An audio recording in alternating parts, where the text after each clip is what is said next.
तो दोस्तों स्वागत है आपका हमारे YouTube चैनल में। तो देखिए आज प्राचीन इतिहास में एक नया टॉपिक शुरू हो रहा है और वो है 800 से 1200 ईस्वी के बीच राजपूतों की उत्पत्ति, विकास एवं संघर्ष। तो देखो राजपूतों की उत्पत्ति के बारे में जो है कई कहानियाँ प्राप्त होती हैं और उन्हीं में से आप लोगों ने पृथ्वी रासो जो चंद्रवरदाई की पुस्तक है पढ़ाई है ना। चंद्रवरदाई की पुस्तक कौन सी है? पृथ्वीराज रासो। तो उससे जानकारी मिलती है कि जो है माउंट आबू पर्वत पर जो है वशिष्ठ जी ने एक यज्ञ किया था और उसी यज्ञ से जो है 4 राजपूत जो वंश थे उनकी उत्पत्ति हुई थी, जिनमें थे चौहान और जो है आपके थे चालुक्य और प्रतिहार और एक और थे परमार। ठीक है, तो इन 4 राजपूत जो शासक थे या जो राजवंश था इनकी उत्पत्ति किससे मानी गई है? अग्निकुंड से। ठीक है, जो किसने किया था?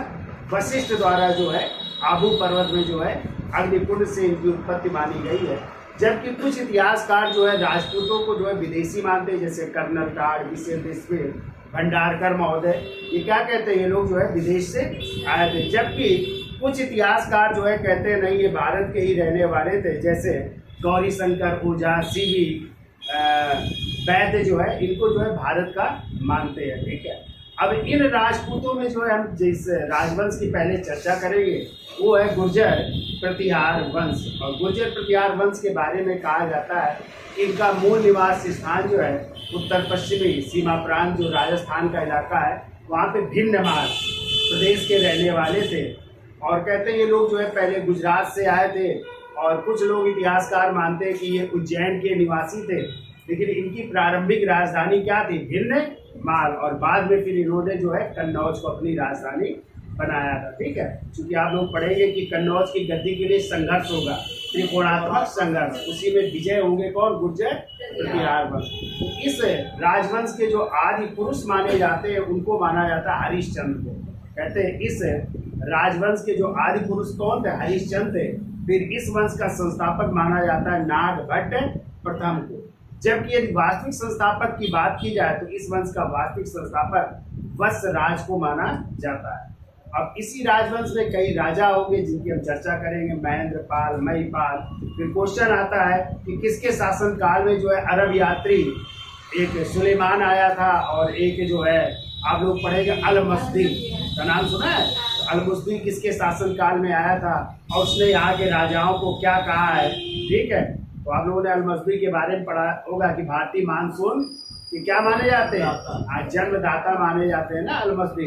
इनके बारे में किसके दरबार में राजशेखर रहते थे, जिन्होंने कर्पूर मंजरी, काव्य मीमांसा जैसी पुस्तकों की रचना की थी? क्या क्या कहा है? तो पहले तो जानकारी के स्रोत लिख लो। तो लिखिए पहला पॉइंट, देखिए चंद्रवरदाई की पुस्तक पृथ्वीराज रासो में चंद्रवरदाई की पुस्तक पृथ्वीराज रासो में, पृथ्वीराज रासो में राजपूतों की उत्पत्ति माउंट आबू में, राजपूतों की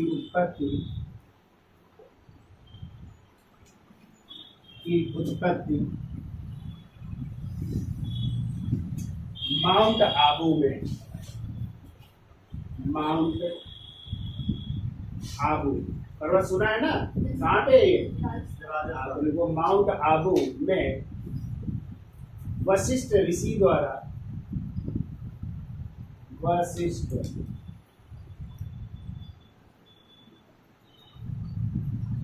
वशिष्ठ ऋषि द्वारा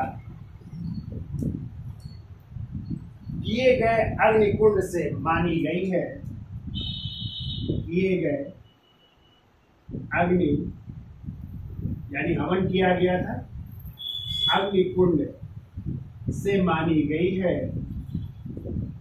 और इसी अग्निकुंड से 4 राजपूतों की उत्पत्ति, 4 राजपूत वंश की उत्पत्ति मानी जाती है। कौन कौन से? तो पहला चौहान, दूसरे चालुक्य, तीसरे प्रतिहार यानी गुर्जर प्रतिहार, और चौथे हैं Parmar.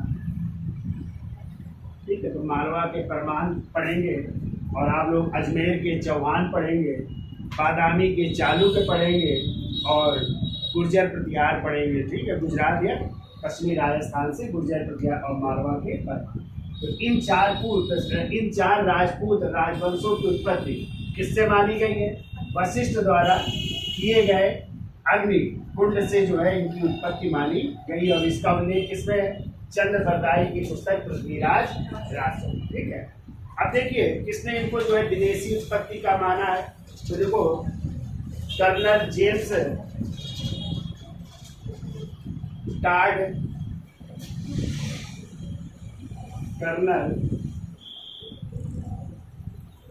James Tod, William cook,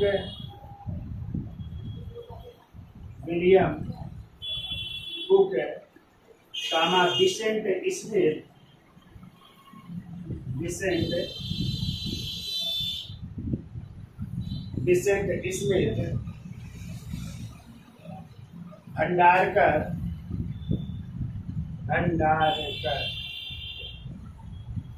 इन इतिहासकारों ने जो है कहा है कि विदेशी थे, यानी विदेशी उत्पत्ति मानी। ठीक है, यानी विदेश से आए थे। जबकि जो है कहा ये भारत के निवासी थे। किसने कहा? तो देखिए गौरी शंकर ओझा,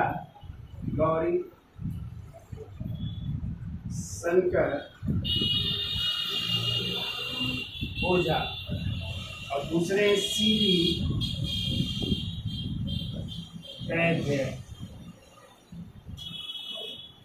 इन्होंने इनको जो है भारत का ही निवासी बताया कि ये लोग जो है भारत के ही रहने वाले। ये इनकी उत्पत्ति के, राजपूतों की उत्पत्ति के स्रोत है।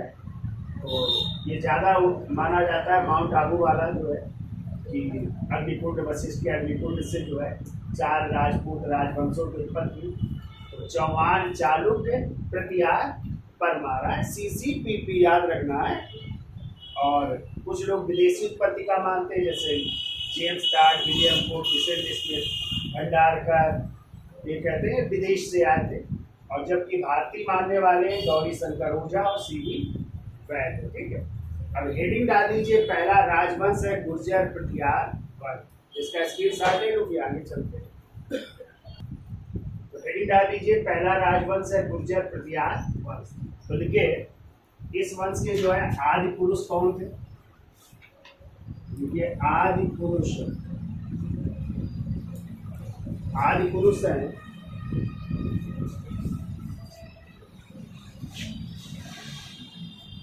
हरिश्चंद्र हैं। संस्थापक पूछे जाएं, संस्थापक है नाग भट्ट, प्रथम इस वंश के संस्थापक हैं। यदि बात की जाए वास्तविक संस्थापक की, वास्तविक संस्थापक है वत्सराज, वास्तविक संस्थापक हैं वत्सराज, इस वंश के वास्तविक संस्थापक हैं।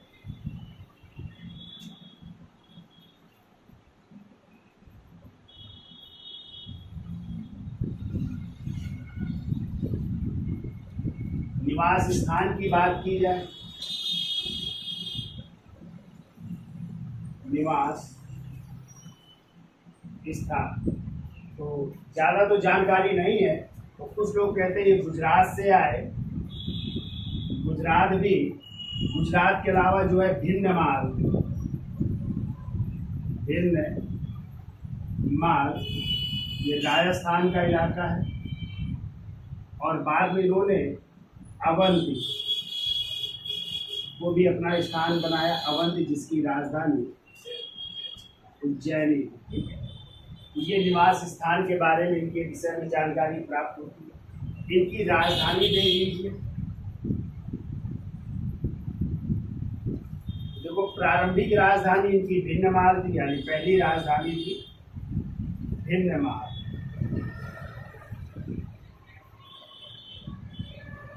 ठीक है, पश्चिम राजस्थान का इलाका है।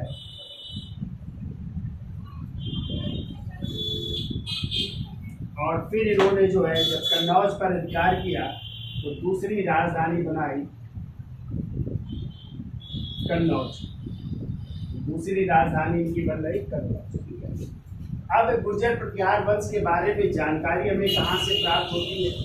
तो देख लो, जानकारी के स्रोत या इनका उल्लेख कहाँ से प्राप्त होता है वो भी कह सकते हैं। तो जानकारी के स्रोत हमें मिलते हैं, आप लोगों ने जो है चालुक्य शासक पुलकेशिन द्वितीय का नाम सुना है, और पुलकेशिन द्वितीय के समय ही एक प्रशस्ति का निर्माण हुआ था, ऐहोल प्रशस्ति। ऐहोल प्रशस्ति से जानकारी प्राप्त होती है, और इस ऐहोल प्रशस्ति को लिखा था रवि कीर्ति। किसने लिखा था? पीछे आप लोग पढ़ करके आए ना, हर्षवर्धन और पुलकेशिन द्वितीय के बीच में हुआ था नर्मदा नदी के तट पर। ठीक है, और उसकी जानकारी कहाँ से मिलती है? इसी ऐहोल प्रशस्ति जो किसके द्वारा रचित है? रवि कीर्ति द्वारा रचित है। तो यहाँ से भी जानकारी मिलती है गुर्जर प्रतिहार वंश के बारे में। इसके अलावा जो है मिहिर भोज आगे एक शासक होंगे, तो मिहिर भोज का ग्वालियर अभिलेख है। मिहिर भोज के ग्वालियर अभिलेख से भी जानकारी मिलती है, ग्वालियर अभिलेख से। और इसमें जो है राम के यानी भगवान राम के भाई लक्ष्मण, तो कहा गया है कि जो गुर्जर प्रतिहार वंश था ये लक्ष्मण जो राम के भाई थे उनसे जो है यानी उन्हीं के ये जो है उत्तराधिकारी या उसी वंशज से संबंधित थे। ठीक है, तो लिखो मीर भोज के ग्वालियर अभिलेख में श्री राम के भाई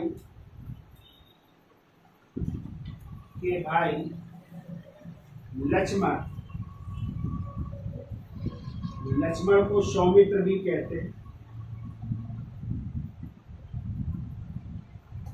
के वंशज होने का दावा करते हैं। ठीक है, तो कहाँ से जानकारी मिलती है? मीर भोज के ग्वालियर अभिलेख से कि ये जो है श्री राम के भाई लक्ष्मण के वंशज थे। ठीक है, यानी ये अभिलेख जो है गुर्जर प्रतिहारों को जो है किसका वंशज बताता है? राम के भाई लक्ष्मण का वंशज बताता है। ठीक है,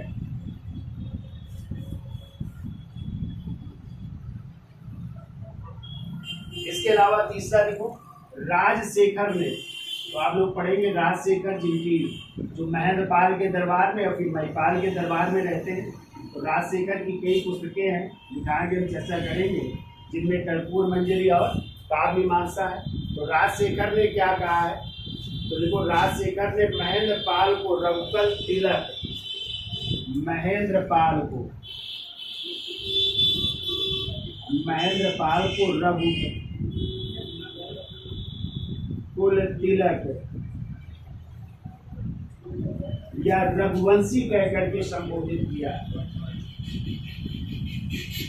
रघुकुल तिलक या रघुवंशी कह करके संबोधित किया है।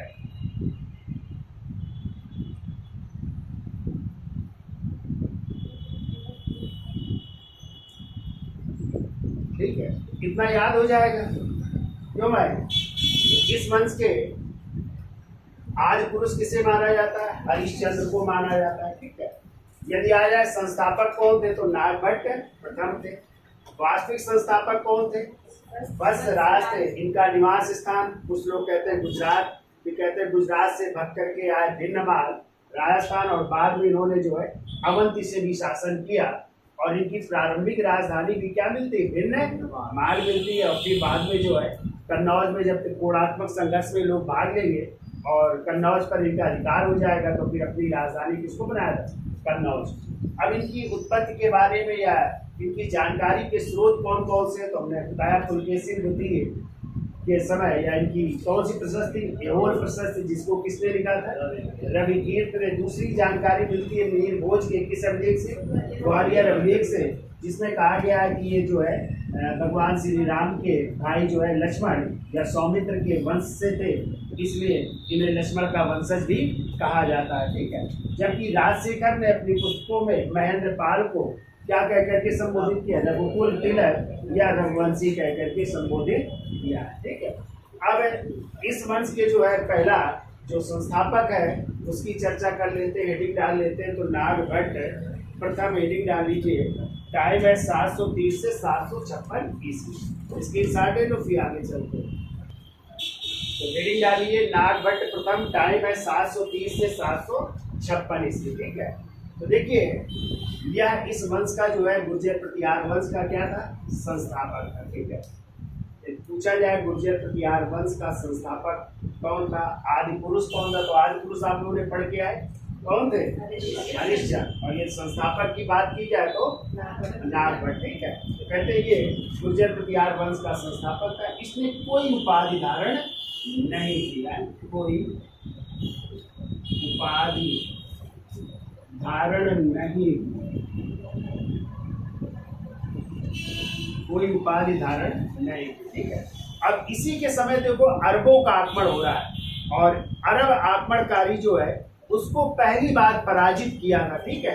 इसीलिए इतिहास में कहा गया है मिलेच्छों का विनाशक किसे कहा जाता है, तो मिलेच्छ कहा गया है किसे, अरबों को। ठीक है। तो क्वेश्चन कई बार आया मिलेच्छ यानी अरबों को पराजित करने वाला कौन गुर्जर प्रतिहार शासक था, तो वो हो जाएगा नागभट्ट प्रथम। तो लिखिए अगला पॉइंट लिखिए, देखो नागभट्ट ने या नागभट्ट प्रथम ने, नागभट्ट प्रथम ने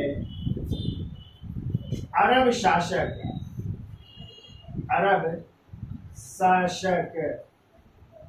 जुनैद को पराजित किया, जुनैद को पराजित किया, अरब शासक जुनैद को पराजित किया। इसीलिए इसे ग्वालियर प्रशस्ति में,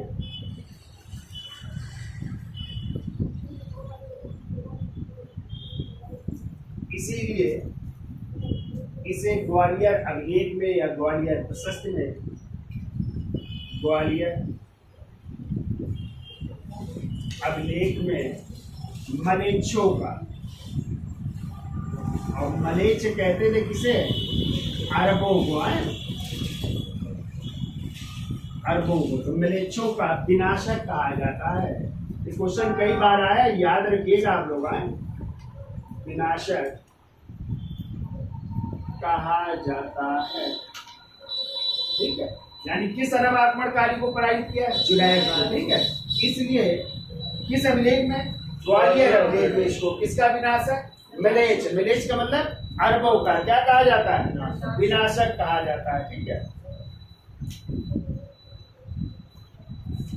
देखो यह उज्जैन के प्रतिहार वंश का पहला शासक था, यह उज्जैन के प्रतिहार वंश का, प्रतिहार वंश का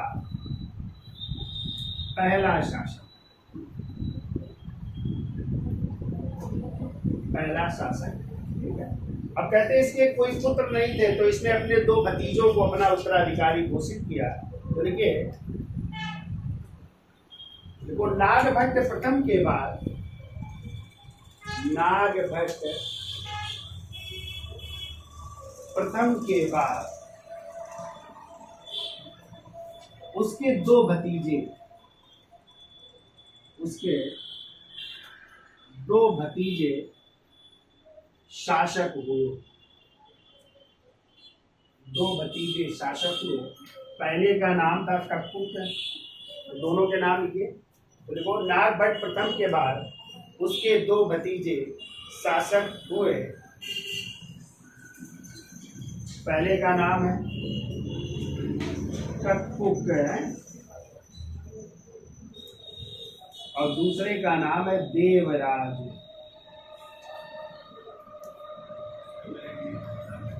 कटपुक और देवराज है, और इन दोनों ने शासन किया 756 से लेकर के 775 ईस्वी तक। ये दो भतीजे हैं कटपुक और देवराज, इन्होंने शासन किया, ठीक है। और इसी दूसरे भतीजे जिसका नाम है देवराज, इसी देवराज का पुत्र अगला शासक बनेगा जिसका नाम है वत्सराज, जिसे जो है गुर्जर प्रतिहार वंश का वास्तविक संस्थापक माना जाता है। अब हेडिंग डाल लीजिए आप लोग वत्सराज, इसका स्क्रीनशॉट ले लो, फिर आगे चलते हैं, इतना याद हो जाएगा है? चलिए तो देखिए गुर्जर प्रतिहार वंश में आपने पढ़ा कि जो है देवराज का पुत्र कौन अगला वत्सराज शासक बनता है, और इसे ही गुर्जर प्रतिहार वंश का क्या कहते हैं, वास्तविक संस्थापक कहते हैं, ठीक है। इनके पिता का नाम क्या था, देवराज है, पिता का नाम लिख लीजिए देवराज, और इन्हें ही जो है गुर्जर प्रतिहार वंश का वास्तविक संस्थापक कहा जाता है। गुर्जर प्रतिहार वंश का वास्तविक संस्थापक कहा जाता है, ये याद रखिएगा आप लोग। संस्थापक, आदि पुरुष, वास्तविक संस्थापक, तीनों को याद रखिए, वास्तविक संस्थापक कहा जाता है, ठीक है। और यही पहला शासक है वत्सराज, जिसने कन्नौज के उत्तराधिकार के युद्ध में पहली बार भाग लिया था, ठीक है। तो वहां पे जो है शासक थे चक्रायुध, तो उनको हटा करके फिर जो है उसने जो है इंद्रायुध को जो है गद्दी पर बैठाया था, ठीक है, या सॉरी इंद्रायुध को पराजित करके चक्रायुध को गद्दी पर बैठाना था। चूंकि ब्रजायुध जो है आयुध वंश था जो है कन्नौज में, और आयुध वंश के शासक थे ब्रजायुध, और ब्रजायुध की जब मृत्यु हो गई तो उनके दो बेटे थे, इंद्रायुध और चक्रायुध, तो उनको जो है दोनों के बीच गद्दी, कन्नौज की गद्दी के लिए संघर्ष हो रहा था, और इसी संघर्ष में पहली बार भाग लिया इस गुर्जर प्रतिहार वंश के राजा वत्सराज ने, और उसने क्या किया, इंद्रायुध को हटा करके, इंद्रायुध को पराजित करके कन्नौज की गद्दी पर किसको बैठाना, चक्रायुध को बैठाना। देखिए अगला पॉइंट, देखिए वत्सराज ने ही सर्वप्रथम कन्नौज पर आक्रमण किया। वत्सराज ने ही सर्वप्रथम कन्नौज पर आक्रमण किया, कन्नौज पर आक्रमण किया, कन्नौज पर आक्रमण किया, और वहां के शासक इंद्रायुध को, और कन्नौज के शासक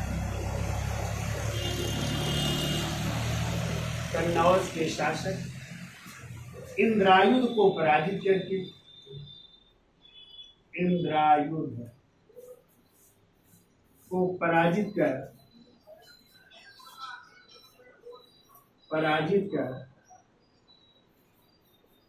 चक्रायुध को कन्नौज की गद्दी पर बैठाया।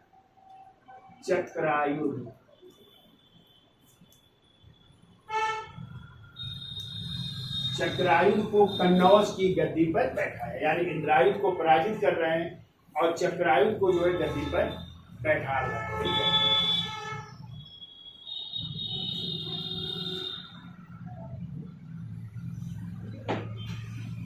अगला पॉइंट को, राष्ट्रकूट शासक गोविंद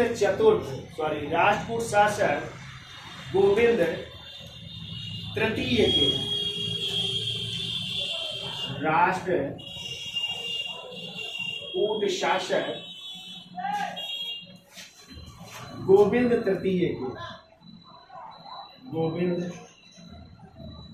तृतीय के राघनपुर अभिलेख से पता चलता है कि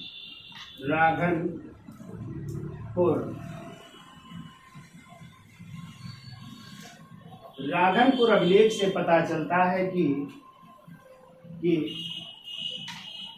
गुर्जर प्रतिहार शासक वत्सराज ने, गुर्जर प्रतिहार शासक वत्सराज ने बंगाल,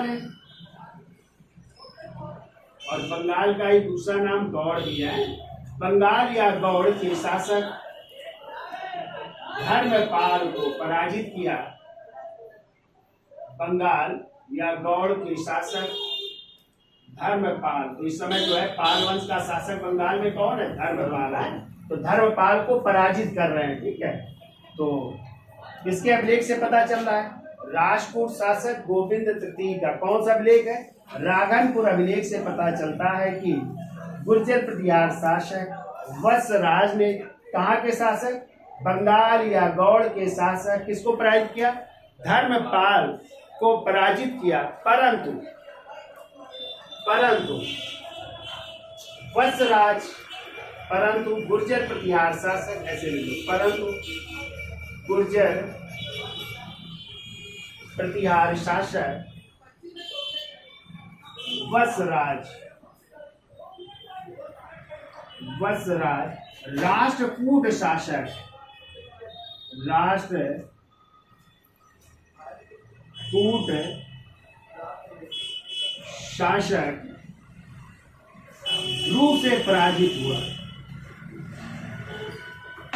ध्रुव से पराजित हुआ। यानी उसने पाल शासक को पराजित कर दिया। यानी किसको पराजित किया? धर्म पाल को तो पराजित कर देता, लेकिन राजपूत शासक किससे? ध्रुव से जो है कौन पराजित हो रहा है? वत्सराज पराजित हुआ। ये जानकारी मिलती है किस अभिलेख से? राजपूत शासक गोविंद तृतीय के राघनपुर अभिलेख। क्लियर? कि उसने जो है कि गुर्जर प्रतिहार शासक वत्सराज ने बंगाल या गौड़ के शासक धर्मपाल को पराजित किया, परंतु राजपूत शासक ध्रुव से पराजित हो गया। कौन? वत्सराज पराजित हो गया। ठीक है। अब देखिए वत्सराज के बाद अगला शासक बनता है जिसका नाम है नागभट्ट द्वितीय। ठीक है, तो इसका स्क्रीनशॉट ले लो, आगे चलते हैं। तो हेडिंग डाल लीजिए नागभट्ट द्वितीय।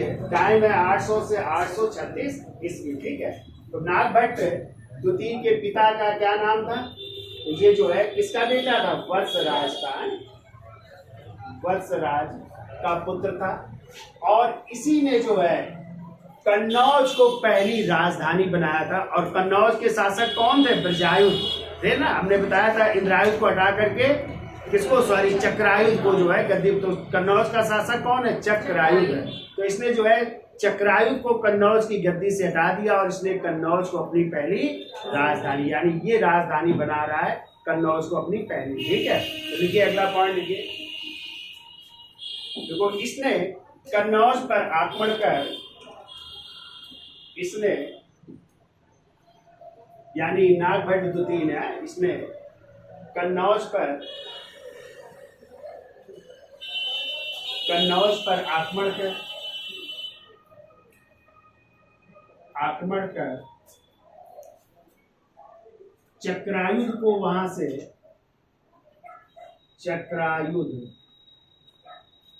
वहां से भगा दिया, पराजित करके, या कन्नौज पर आक्रमण करके चक्रायुध को वहां से भगा दिया और कन्नौज को अपनी राजधानी बनाया।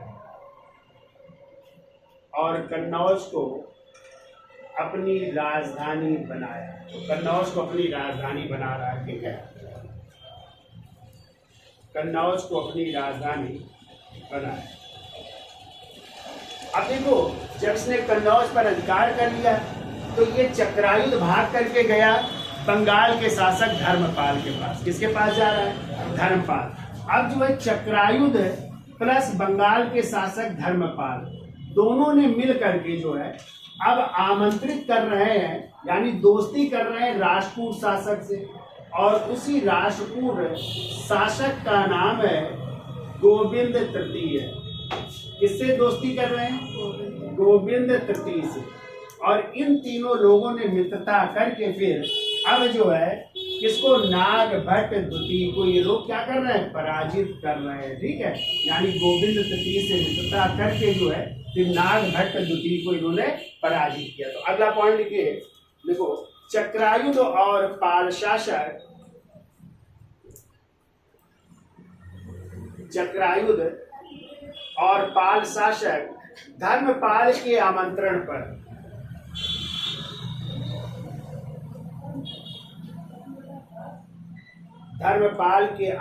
पर राष्ट्रकूट शासक गोविंद तृतीय ने 809 एवं 810 ईस्वी में 9 या 10 ईस्वी में 809 या 810 ईस्वी में नागभट्ट द्वितीय को पराजित किया। नागभट्ट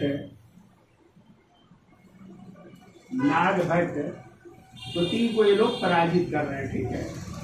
नागभट्ट द्वितीय को पराजित किया। तो इस तरह नागभट्ट द्वितीय पराजित हो रहा है राष्ट्रकूट शासक किससे? गोविंद तृतीय से, ठीक है। अगला पॉइंट देखो नागभट्ट द्वितीय ने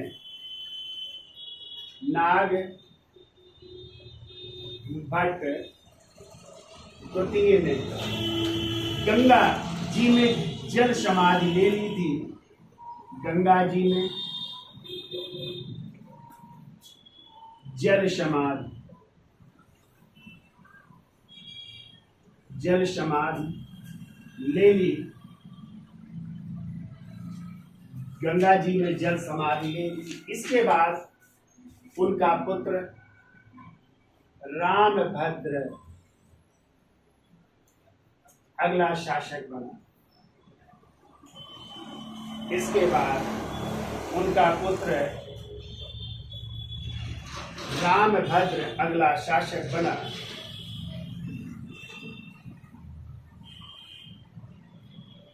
परंतु रामभद्र की मृत्यु के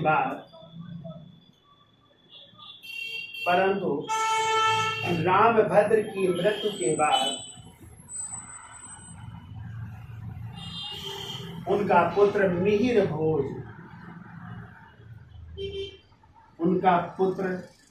मिहिर भोज 836 ईस्वी में शासक बना, जो इस वंश का सर्वश्रेष्ठ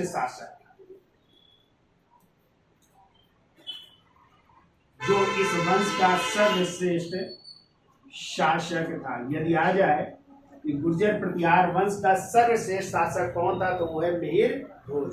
और मिहिर भोज को ही अभी हमने बताया था, उन्हीं का अभिलेख कौन था? ग्वालियर।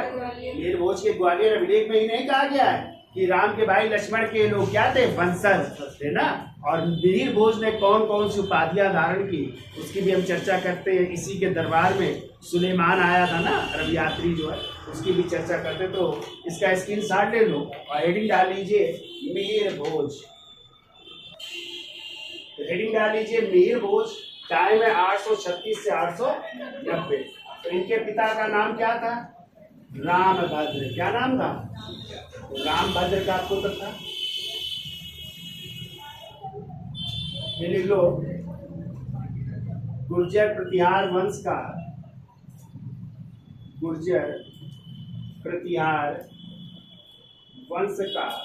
सर्वश्रेष्ठ शासक है, सर्वश्रेष्ठ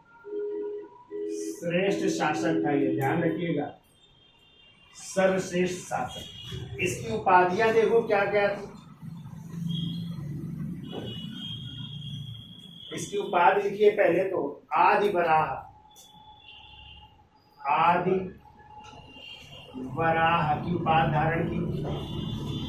और ये उपाधि उसके मिलती है ग्वालियर अभिलेख से है। ग्वालियर अभिलेख से उपाधि प्राप्त होती है। दूसरी उसकी उपाधि थी प्रभाष।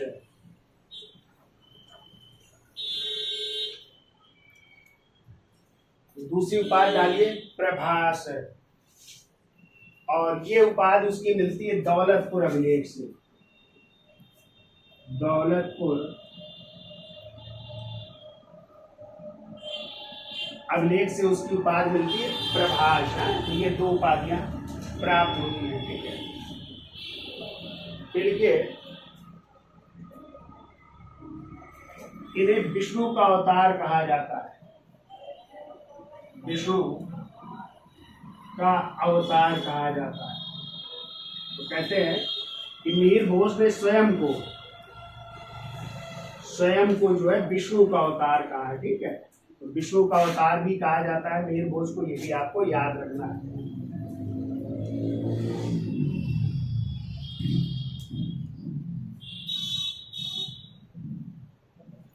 फिर के देखो मिहिर घोष ने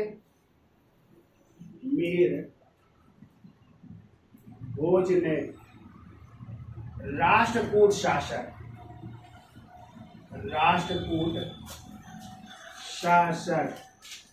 और इस समय राष्ट्रकूट शासक है कृष्ण तृतीय। राष्ट्रकूट शासक कृष्ण तृतीय को नर्मदा नदी के तट पर पराजित किया। नर्मदा नदी के तट पर पराजित किया है। नर्मदा नदी के तट पर पराजित किया। तो मिहिर घोष ने राष्ट्रकूट शासक कृष्ण द्वितीय कर लेना, कृष्ण द्वितीय को नर्मदा नदी के तट पर पराजित किया।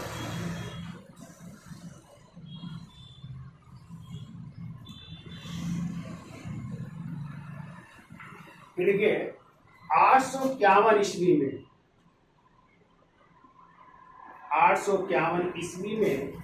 अरब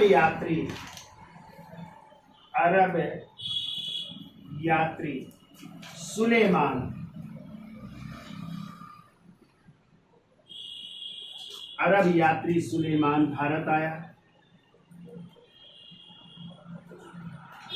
अरब यात्री सुलेमान भारत आया और इसने मिहिर भोज के समय